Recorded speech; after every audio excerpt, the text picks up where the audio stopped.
Hi, Dave Spalding, Handgun Combatives. If you've been following the firearms and the training news, you probably heard about that poor New York City cop who's been convicted, I believe, of manslaughter because of an accidental discharge of his firearm, or an inadvertent, or a negligent. Who knows? I wasn't there. What I know about it is basically what I've heard on the news or I've read on the internet.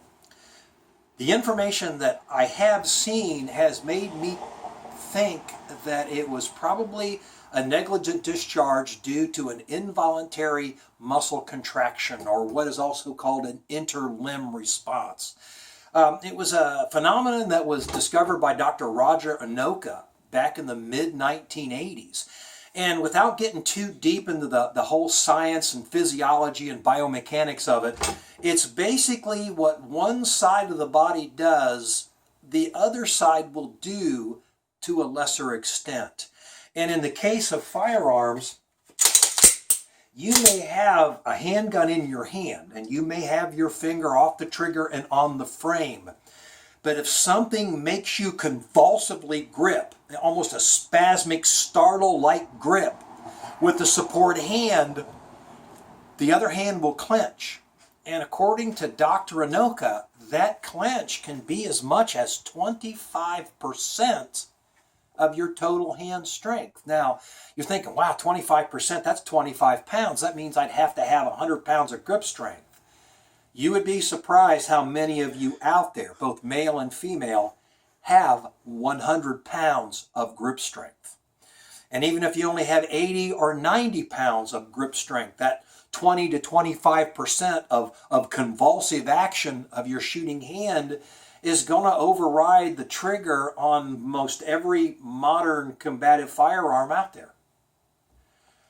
The idea that we're going to make the gun more safe by adding weight to the trigger now makes the gun almost unshootable. Because think about trying to shoot your semi-automatic pistol or even your revolver with a 25-pound trigger. How do you do that in a stress-filled event where all of a sudden someone's trying to kill you and you got to come up and you got to get a good accurate shot and you got to work your way deliberately through a 25-pound trigger? Keep in mind that the 1/16 of an inch of muzzle movement is 4 inches at 20 feet.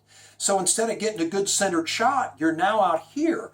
But you've got a situation where now all of a sudden you're trying to press your finger through and you clench the whole hand and you take the thing off by what? An inch.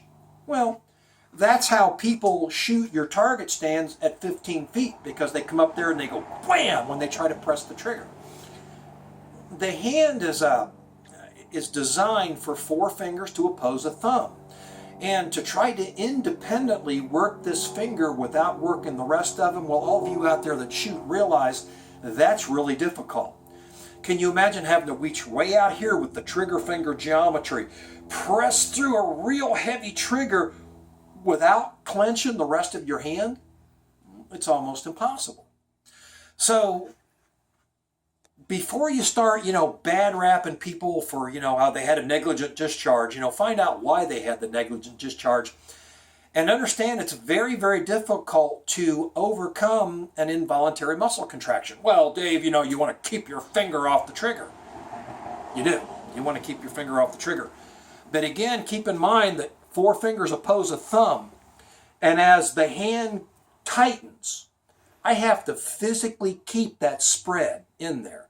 Because as your hand tightens, these 4 fingers are going to fall in line and they're going to go straight back. So you can have your finger up here like this, and if you contract, what happens? Your finger travels down, it goes a line, it goes back in here.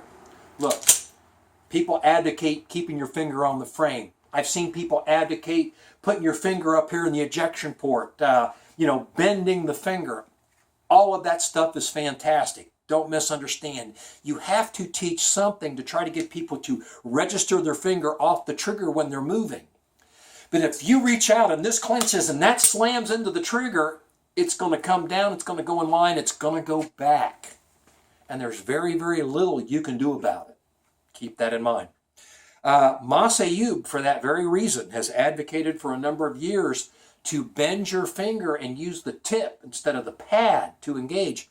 And I think that even though there's no guarantee, this may be the best solution of all. On this particular Glock, you can come back in here and you can kind of feel the takedown latch right here. Some people used to advocate on 1911s that you would put your finger on the slide lever stop. Some folks said maybe that wasn't a good idea because you could maybe push the slide stop out, which to have everything lined up to do that would be difficult. But hey, never say never. But by having this right here, hopefully in the event you have such a clinch, you'll go past the trigger. Again, there's no guarantee for any of that kind of stuff. You're going to say that, Dave, this sounds kind of fatalistic. It's not intended to be fatalistic. Work to keep your finger off the trigger, whether you use the ejection port, the frame, some sort of a safety button.